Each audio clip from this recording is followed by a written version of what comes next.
खान साहब को 3 किस्म की डील्स मिली हैं। एक ये कि वो मुल्क छोड़ के चले जाएं, वो बाकी भगौड़ों की तरह लंदन बैठ जाएं, वो जाएंगे नहीं। दूसरा कहने में ये आ रहा है कि खान साहब को कहा जा रहा है कि आप 1-2 साल बैठ जाए बनीगाला में और ये चलने दे।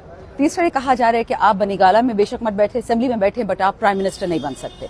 तो खान साहब क्यों ऐसी डील एक्सेप्ट करें जो पाकिस्तान के खिलाफ हो? अब अगर आपने देखा, एक बहुत ही अजीब सा जर्नलिस्ट है जो इजराइल पहुंचा हुआ है पाकिस्तानी पासपोर्ट पे, पीटीवी में पहले काम करता था, उसने कितनी तहलका अंगेज स्टेटमेंट कर दी, किसी से जवाब भी उसका नहीं आया। कहता है कि जी हमारी अफवाज और इजराइल की अफवाज जो इस वक्त मुसलमानों को कुचल रही है, गजा का कीमा बना दिया मुसलमानों को, बच्चों के हाथ जिप टाई किए कमर के पीछे और बच्चों को एक्सिक्यूट किया है, हमारी फौज उनकी फौज की तरह है। अल्लाह ना करे, या हमने कुर्बानी इसलिए नहीं दी है, अफवाज ये शुहदा ने, हम तो बेड़ा गर्क हो गए। खान साहब जेल से हमें बार बार कहते हैं कि शुहदा का बुरा नहीं कहना, अफवाज का बुरा नहीं कहना, पुलिस वो पुलिस जो हमें मारती है उसका बुरा नहीं कहना। हम चुप हैं, हम सब असीरान हैं, हम जेलों से निकले हैं, मारे खाई हैं, तकलीफें बर्दाश्त की हैं, और खान साहब हमें इजाजत दी थी कि उनकी बुराई करो, क्योंकि पाकिस्तान स्टेबल रखना है।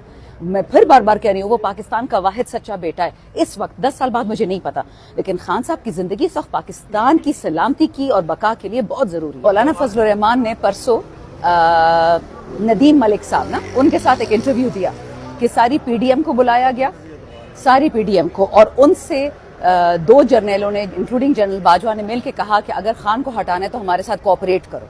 और अगले दिन बाजवा साहब की कसम आ जाती है। तो जिस तरह मौलाना फजल रहमान जो पीडीएम के हेड हैं वो ये एलिगेशन कर रहे हैं, ये कोई एरा गैरा नतखैरा नहीं कर रहा। आपने अगर रिफ्यूज करना है मौलाना फजल रहमान को, आप खुल के आएं। आप दुबई में रहते हैं, अमेरिका में, जहां भी रहते, एक इंटरव्यू दे दे, सबके सामने हाथ पे कुरान रखें, तो फिर शायद कोई मान जाए।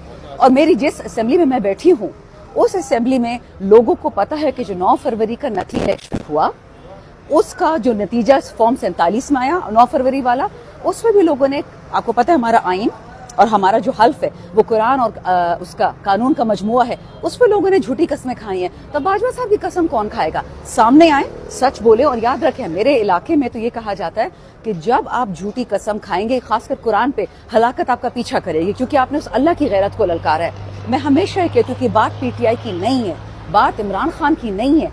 इमरान खान पाकिस्तान की सलामती की अलामत है। अगर ये सलामती की अलामत मिट जाएगी तो हमारा क्या होगा? इलेक्शन में तो फॉर्म 47 की भी नौबत नहीं है। बिल्कुल, वो तो 45-47 में सब कुछ उड़ा दिया। शेख वकास अकरम साहब बता रहे थे गवर्नर हाउस में 40 प्रिजाइडिंग ऑफिसर्स को बुलाया गया, 30 ने तो इमीडिएटली बंदूकें शंदूकें देख के दस्तखत कर दी कि जो करवाने हैं। 10 बेचारों ने, जिसमें 4 खवातीन थी, ये NA 119 के लिए, तो उन 10 लोगों को सही तरह मारा गया, लित्रों से बाकायदा मारा गया, उनकी तशद्दुद उनके साथ हुआ। फिर उनसे दस्तखत लिया, और क्योंकि जब उनको समझ आ गई कि शायद इनमें से भी कोई कमिश्नर रावलपिंडी की तरह उठ ना जाए, सबको 1-1 लाख रुपया हाथ में दिया गया। उनकी वीडियोस बनाई गई ताकि बाकी इन पे सबूत कर सके कि ये चोर उचक्के हैं, ये तो प्रेसिडेंट ऑफिसर्स नहीं है। तो आप मुझे बताएं, ये पाकिस्तान ठीक हो सकता है इन हालात? आपने डील की, आपने बात की, ये बताएं कि इमरान खान से राब्ता हो रहा है, आपके मुताबिक भी राब्ता हो रहा है डील का? मतन क्या है डील का, क्या कहना चाहते हैं? बच्चे, मुझे मेरे मुताबिक नहीं, मैं ट्विटर पे देखती हूँ, सोशल मीडिया पे देखती हूँ, न्यूज़ फॉलो करती हूँ। आज एक बहुत ही खतरनाक स्टेटमेंट एक अमेरिकन सेनेटर ने दी है कि हम पाकिस्तान को इजाजत नहीं देते कि इमरान खान को मार दे। अब आप मुझे ये बताएं, शर्म से इंसान मर जाए, मतलब ठीक है मैं खान साहब की पार्टी से हूँ, हम उनके फिदायीन हैं, वो अलग बात है, लेकिन कुछ दिन पहले अमेरिका का स्पोक्स पर्सन कहता है कि हम पाकिस्तान को इजाजत ही देंगे कि ईरान के साथ ऑयल और गैस पाइपलाइन करे।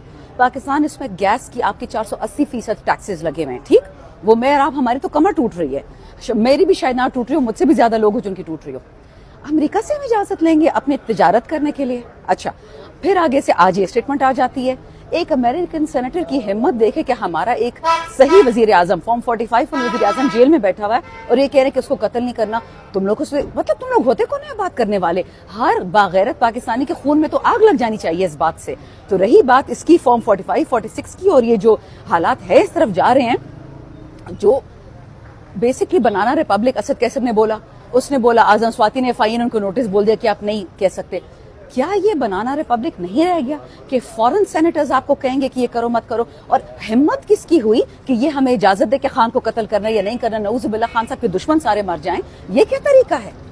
सो बच्चे, आप समझ आओ कि किस तरफ जा रही है बात। खान क्यों बार बार के बांग्लादेश की एग्जाम्पल देता है कि ये मुल्क नहीं टूटना, ये मुल्क नहीं टूटना? किसका फायदा पाकिस्तान टूटने में?